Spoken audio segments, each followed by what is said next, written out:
Bihar is creating a lot of confusion of what a citizen needs to be able to vote. It's the blueprint of a election revision, a voter list revision that will then be applied to the rest of India.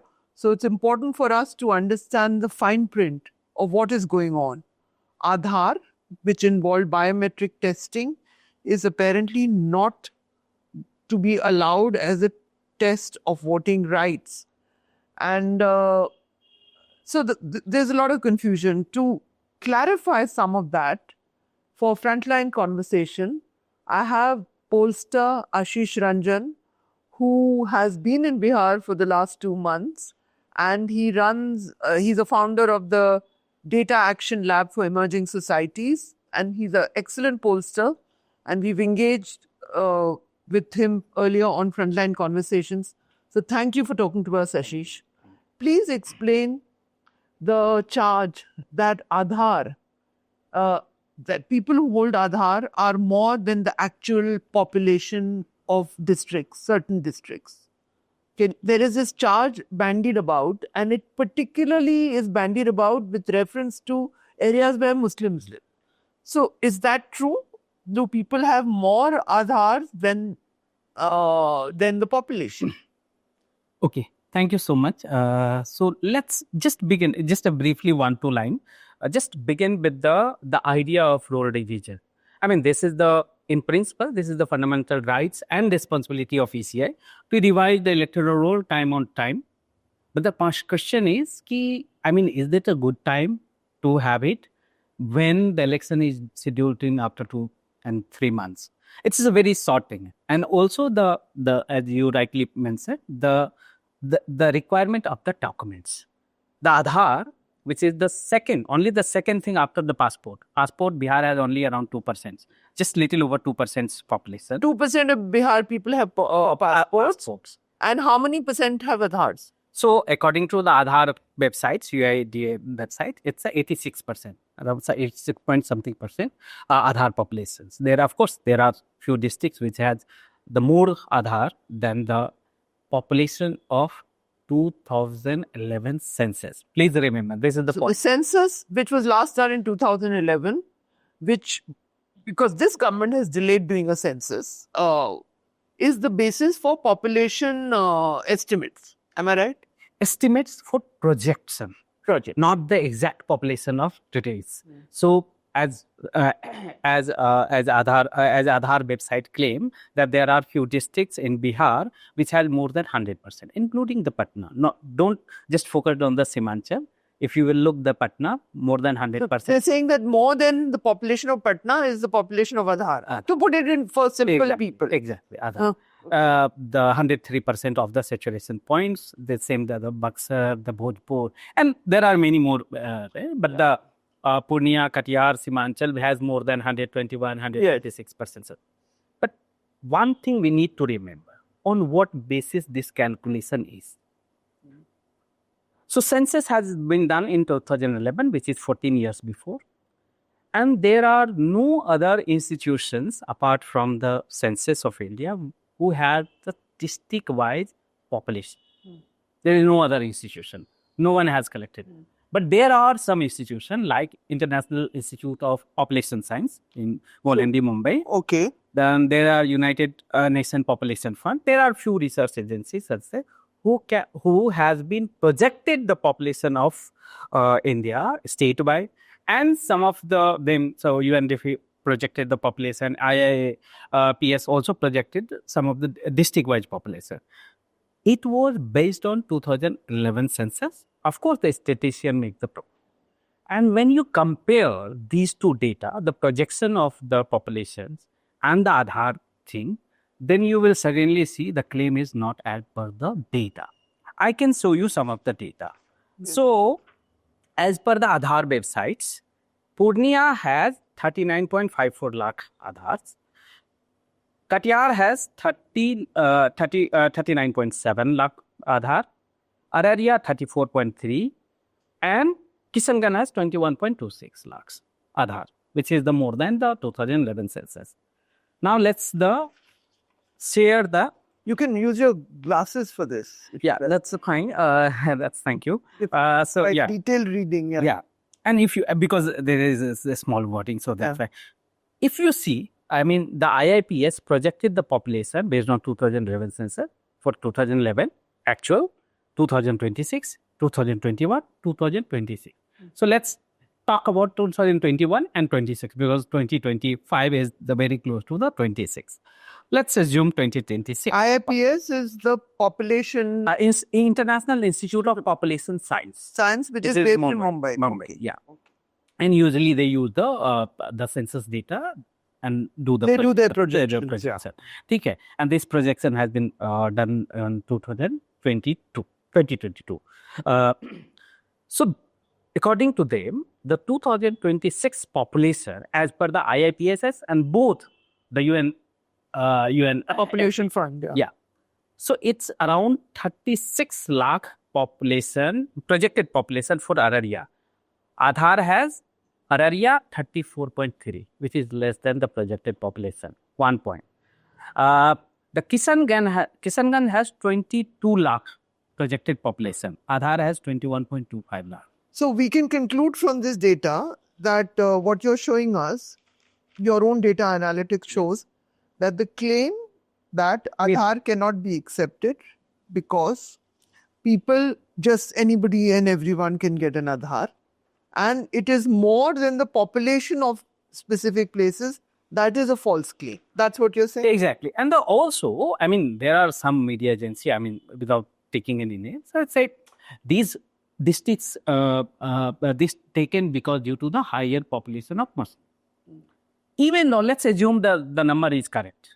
How can you ensure this is the only the Muslims has been taken more? No, in fact, some people have done studies, which I have seen the data, where districts in Gujarat and other places in India have got more Aadhaar card than the population. So it is. So you might have some of that. I can also tell you. Just tell us outside Bihar. It's not the Bihar only. Delhi has 106.43 Aadhaar number for the population. According to the UIA, this Aadhaar from the Aadhaar website. Then also the Goa more than 100%. Then Himachal Pradesh more than 100%. It's around 104. Then Kerala has 104. Then Punjab has 101.57%. Also the Telangana has more than 100%, 100.97%. And even Uttarakhand, 99.69%. In comparison to all these states, Bihar has only 86%. Wow, so Bihar actually has state level. This is very interesting. And I saw some data about some districts in Gujarat also. Yeah. Much more Aadhaar. Yeah. Then since the discussion was Bihar, so I just prepared for the No, Bihar I think this is very interesting. So what you are saying is that the claim... Even Gujarat has more than Bihar, 91% Aadhaar. Bihar has 86%, Gujarat has 91%. And this is from the Aadhaar website, not from... This is not. So we are not some people who are making this up. We are just going with the data. Okay. Yes. So this is very, very important what you're saying. So why do you think then, you've been on the... You understand, you are originally from Bihar, even though you've been here in various top-notch academic institutions. You've been doing polling work for some years and you have founded your own polling agency now. Why do you think the Election Commission is doing what it is doing? Is it possible that because it's been called out on Maharashtra and the matter has gone to the court after which they change the rules? Is it possible? Is it that? Or does it dovetail with the idea of an agenda where... Is it accurate to say that the richer the people are, the more landed they are, the more property they are, the more higher caste they are more likely to vote for the BJP. And the poorer they are, the less landed they are less likely to vote for the BJP, whose national vote has never crossed 36, 37%. So you strike this algorithm clashes. Is there a conspiracy or it's just bureaucratic overreach? Okay, so I won't go in the conspiracy because there could be many kind of conspiracy. I work on data. I believe in data, and I will talk about that data. So, two interesting points. One is whether the ECI should have done this exercise after the Maharashtra exercise. In principle, they have right and responsibilities to do, and they should have been. Yes, yes. But the question is the timing and the timeline, the period they have given. Yes, 1 month. So if the Maharashtra is a case, which is many political parties has been raised and many questions has been asked to the ECI, which they have not satisfied to the answer to the political party. But let's assume Maharashtra is an issue. So Maharashtra election has happened in October 2024. Now we are in, and the ECI has announced this June 24. So it was around 9 months. They had enough time. They had sufficient time to prepare this thing. Why they did started in June only? Why? Suddenly. Why do you think? I mean, this Again, you don't want to get into conspiracy. because it's a political thing. But two things we need to mention here. What is the role of ECI? To make the list of eligible voters of India, of the Indian citizens. Just go back 75 years back. So when the India got independence, so at that time, there was only 20% of the electorates, 20% of the population were the electorates or the voter, because it was based on the exclusion, based on the property, based on the your role in the society, and it's a exclusion. The poor, the illiterate, the women were more excluded from the voter list. Suddenly, India got independent, and government has announced the universal franchise, whoever the citizens of India who has more than 21 years age. Later, Rajiv Gandhi has declined to the 18 years. So the Constituent Assembly debates and the role given to the ECI, that's to make the electoral roll more inclusive.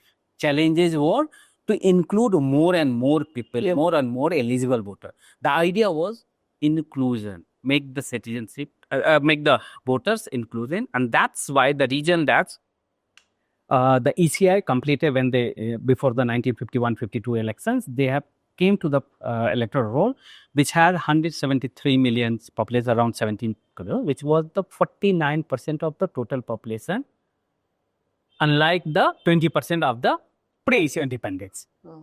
Look, now just come to what ECI is doing. So it's a ECI's role was to get the people or eligible voters to enroll in the electoral roll.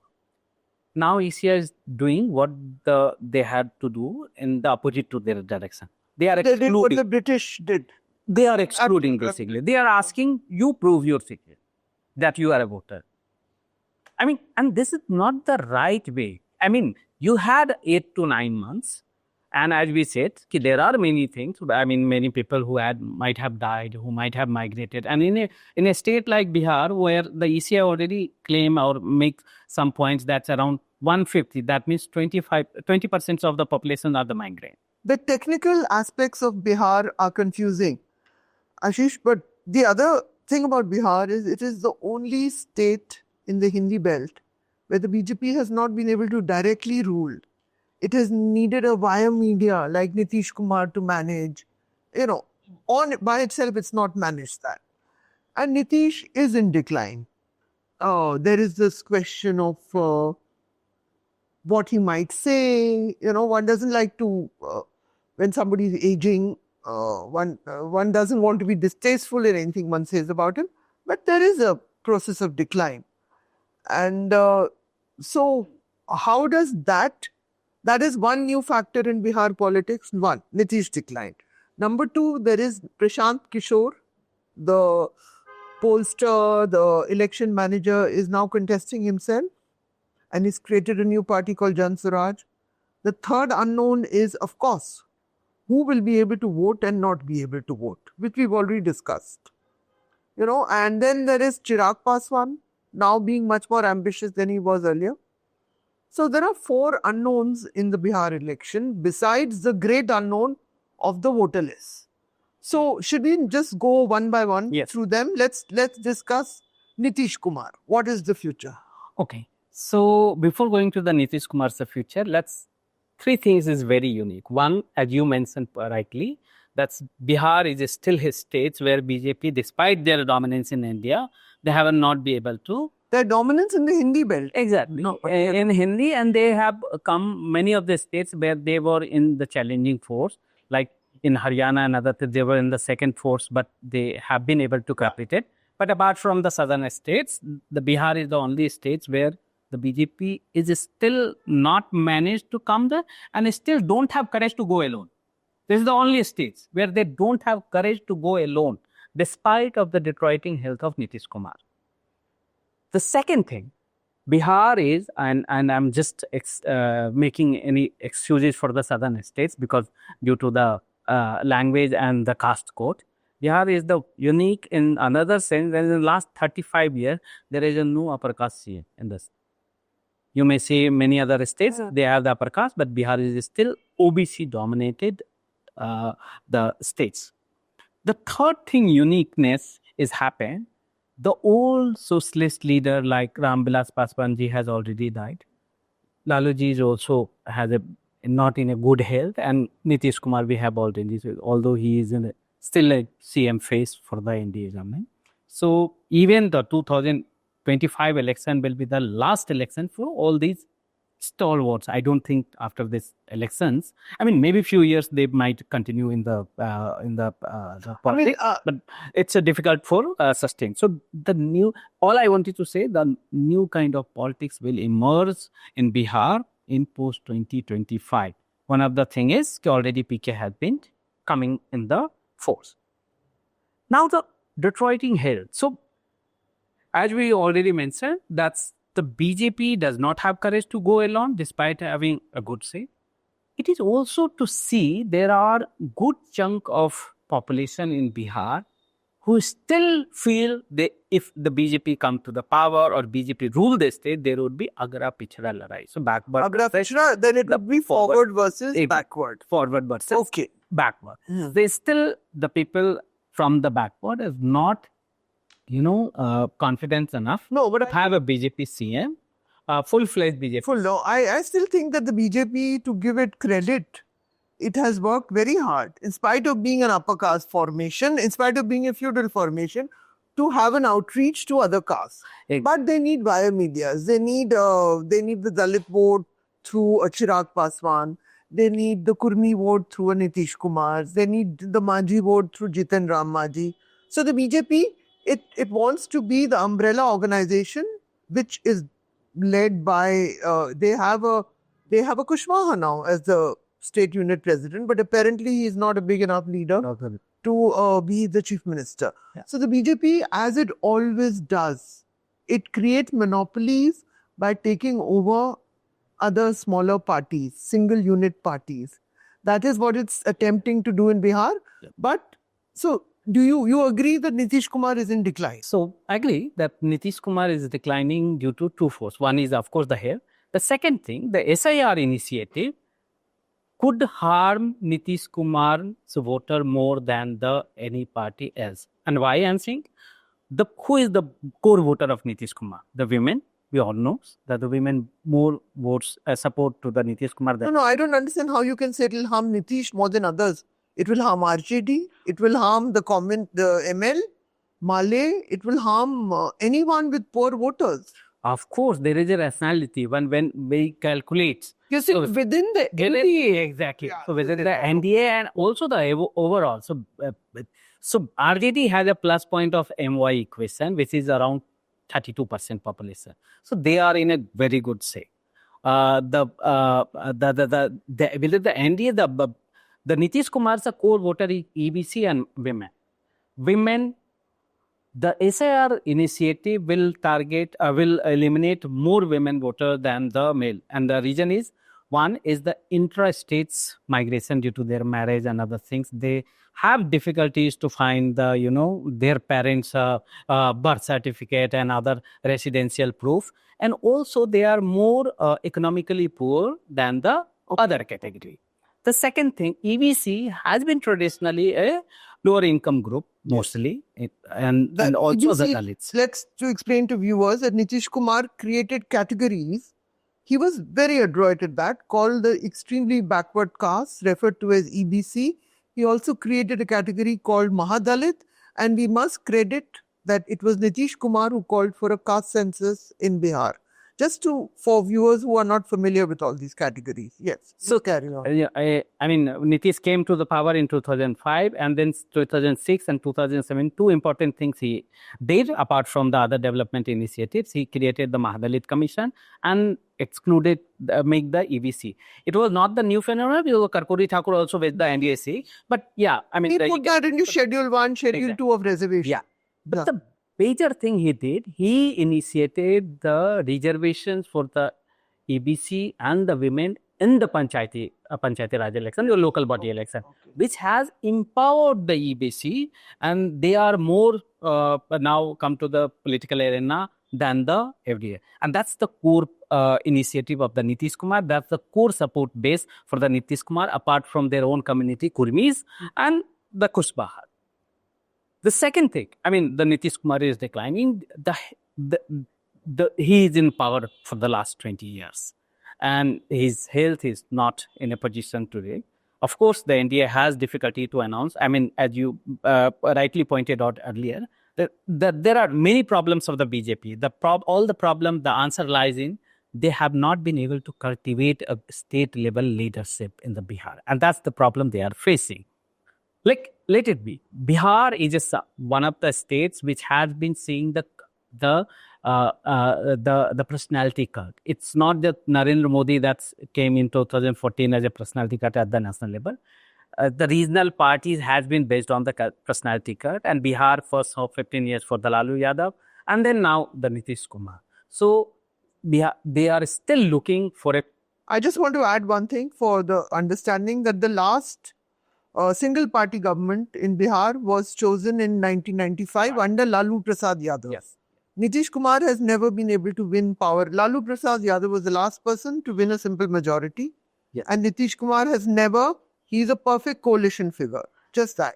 Yes, he is a perfect coalition figure, and it's a credit to the Nitish Kumar. In principle, if you press, he is the single most leader who can say whose party has the coalition of the caste. So Muslim also give the vote. Very little, but more too. Of course, little and bits and other things, but across all the caste community, he can find out. Of course, the women has the core strength.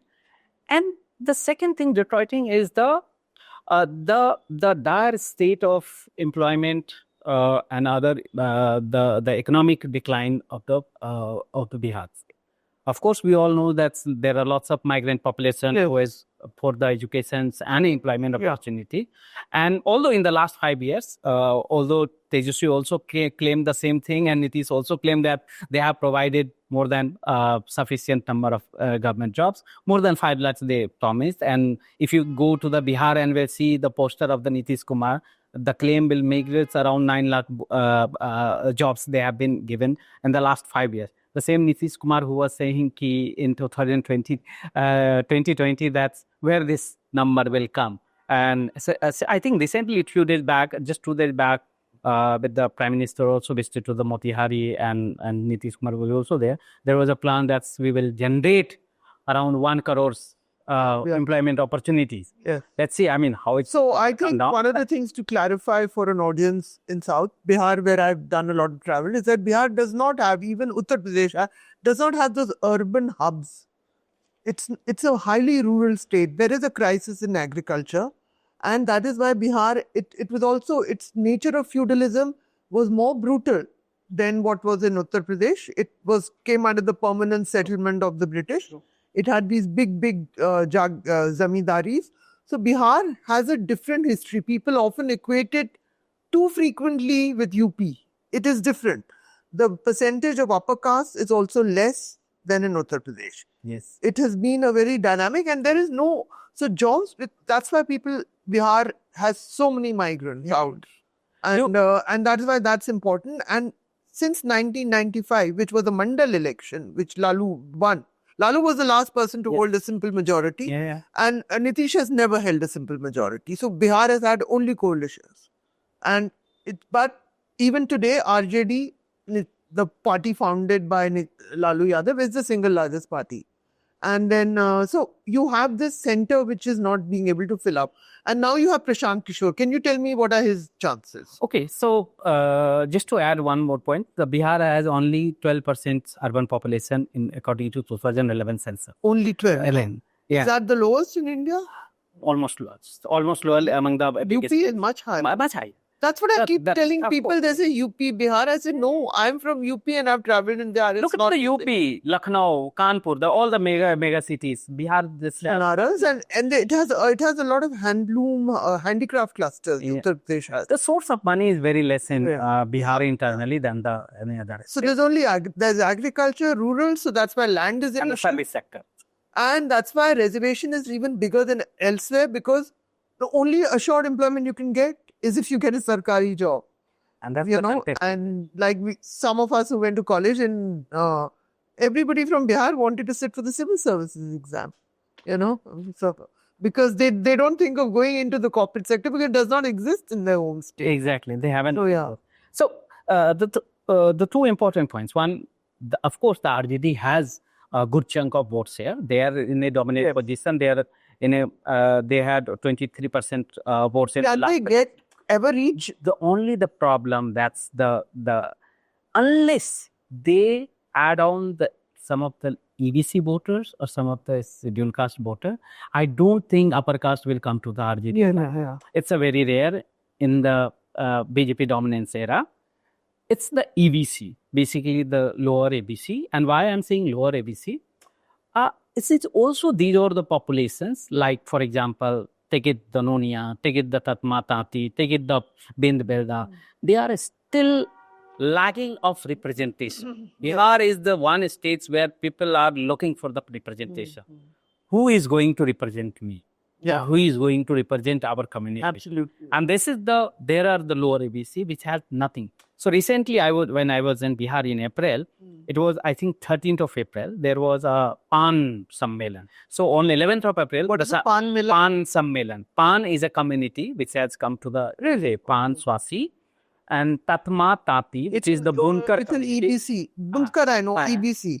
No, the Pan Swasi are in SC. So Tatma Tati, which is around 2% of the state populations, according to the Bihar Caste Survey 2023, they were in SC. The Nitish Kumar included them the SC. But the recent decision of the Supreme Court had included them in the SC, and they came to and there was a huge protest, and it was I was there in the Gandhi Maidan. It was an organized organic protest. So the reasons why people do these protests is because that is the one certainty. You get reservation and you will get chances of getting a job are there. Otherwise, you migrate. And people were from that community, Tatma Tati, who has organized this सम्मेलन. They said कि देखो हमारा तो कोई MLA MP नहीं है ना, इसलिए हमारी बात सुप्रीम कोर्ट नहीं सुना. If we had a representation, they might have spoken in the parliament or assembly and they could lead our. Yeah. So there are these community, and this is huge. Yeah. It's usually called in Bihar is Pachpaniya. Around Pachpaniya, this means 55 in English. There are small communities. but they all want to have their voice on the caste base. Everyone has. Representation is all about that. Yeah. All the representative theory is talking about who is going to represent. Is Hindutva a factor in Bihar? We can't say no. But the thing is, other than apart from the other states, Bihar is still less Hindutva than unless it could have the assembly outcome could have the similar to the UP or other states. So in the parliamentary election, if you see, that's of course NDA has an age. But it is not the phenomena which has occurred in 2014. Even if you see the past, only 2004 Lok Sabha election. Apart from this, in the last 30 years, you will see NDA has more number of MPs than the Mahagathbandhan or other alliance in Bihar. In parliamentary election, but when it comes to and I'm talking about the post 1996, it's not the before that. Because 1996 was the peak of the Lalu Yadav, so it was the other thing. The second thing is Bihar is still managed to get the Hindutva cards. I'm saying look at the 2015 Vidhan Sabha Assembly election. Despite of Modi wave at national level, despite of people who Lalu are and wanted. Nitish, yeah. It was arithmetic. It was arithmetic. Arithmetic. Yes, it was the Hindutva politics. Just to say that it was a very simple, easy win when Lalu and Nitish combined. Exactly, and that's why if we calculate, if we see the prospect of the Bihar for the upcoming election, by now, today, the arithmetic will suggest you that's India a little ahead. I have a slightly complex question. I don't think we have that much time. Yeah. But there has been a lot of crime in Bihar lately. Now, the thing is, I've always believed that crime, the idea of crime in Bihar, of course, it affects everybody. But the upper caste get even more rattled by it because a poorer man, in any case, lives in with very little rights, it's a violent life. To be having to be malnourished and then to migrate out, leave your families. There is an inbuilt violence in even the act of migration, being an economic migrant. But so this law and order problem, how will the narrative armies of the BJP and the NDA deal with this law and order problem? And is it something that will impact other people also? Or is the big issue for them just, are we going to vote or not? It's a complicated question, but I just thought I'll ask. But I give you two examples and you can suddenly understand. I think 3 days back, the PM was in Motihari and look at his speech than the earlier one. He did not use the Jungle Raj on that speech. I mean, unlike his previous things. This is the one point. The second thing, Nitish has 3 USP. One is the law and order.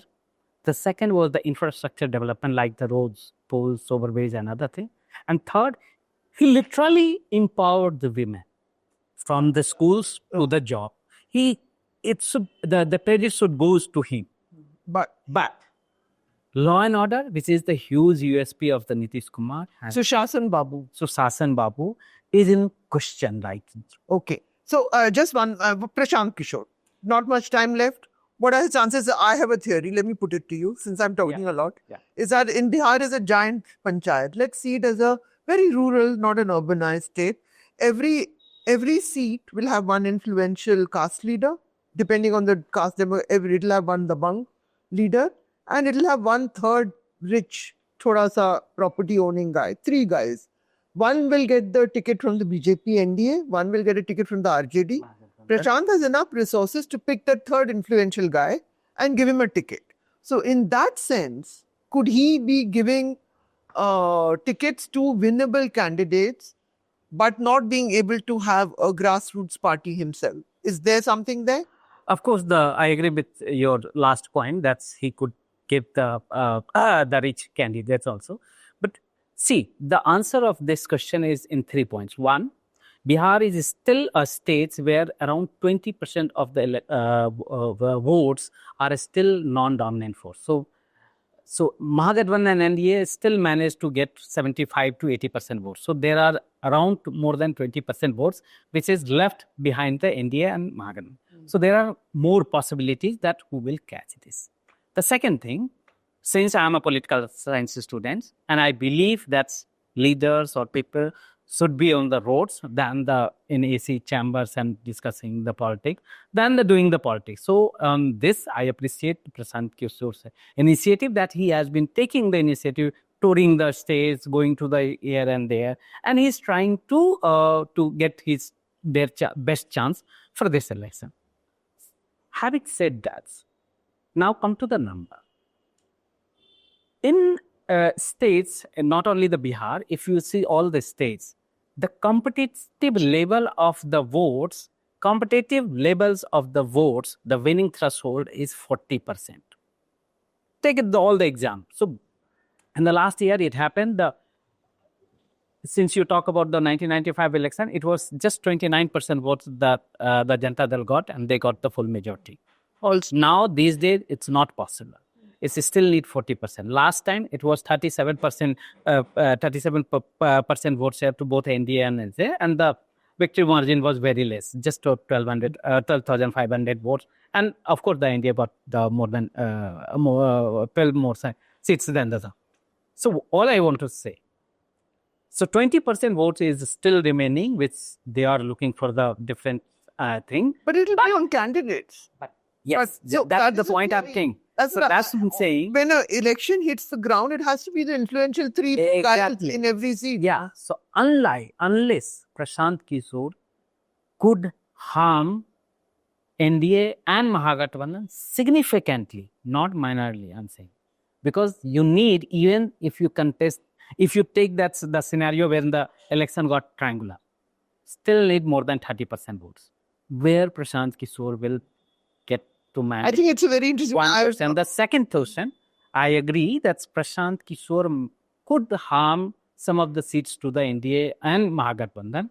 But on a personal, individual level, I still don't think that's a Bihar, state like Bihar, where the voters are stagnant and they have been giving their consent for to the party which has they have been giving continuously.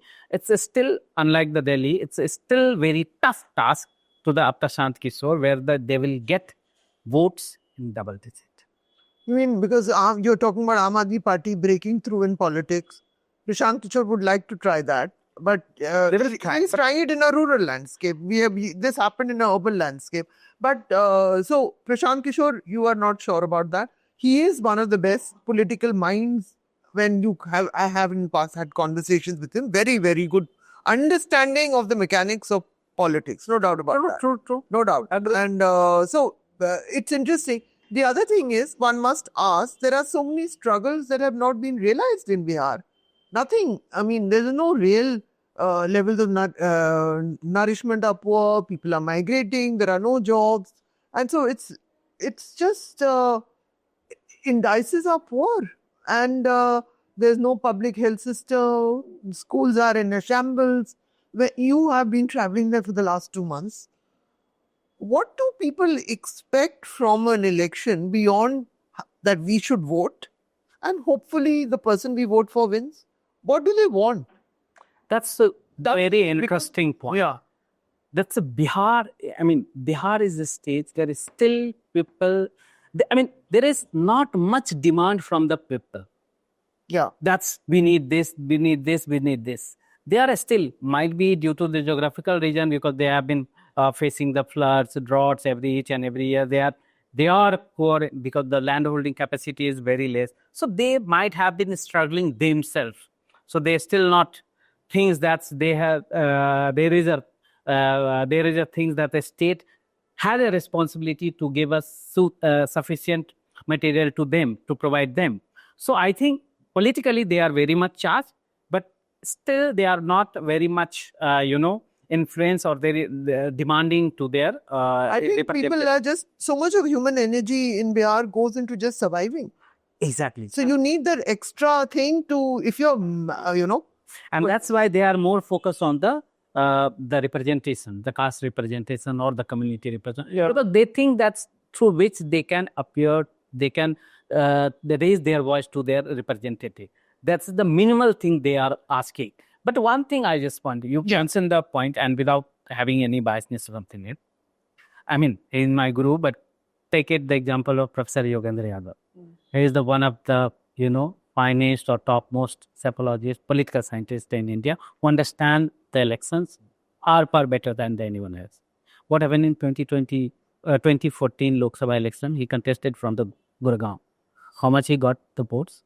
Just to go there. I mean, so being a strategist, you mentioned the Prashant Kishor. Being a strategist or getting sufficient number of votes to win the election is two very different things.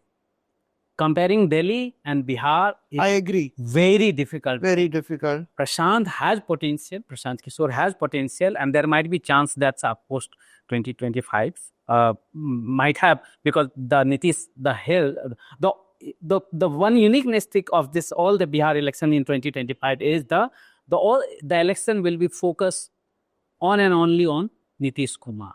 It's not that's whether he come to the power again or not. But for me, the Bihar would be more interesting for between 2025 to 2030, where Nitish will be declined. Most of their representatives might go to the NDA, but the voters, the Nitish voter, which is around 15 to 16%, all, whether Prashant Kishor, whether Congress, whether RJD or whether BJP, all are looking for that much of share. Whoever will be able to. Who do you think, if you were to make a guess? Just, I know it's not a fair question. Who will be the next Chief Minister of Bihar? Okay, on numbers, it's No, you can't say off. Just give a name quickly. We are running out of time. I don't think Nitish Kumar will continue as a chief minister of the Bihar. Okay, thank you.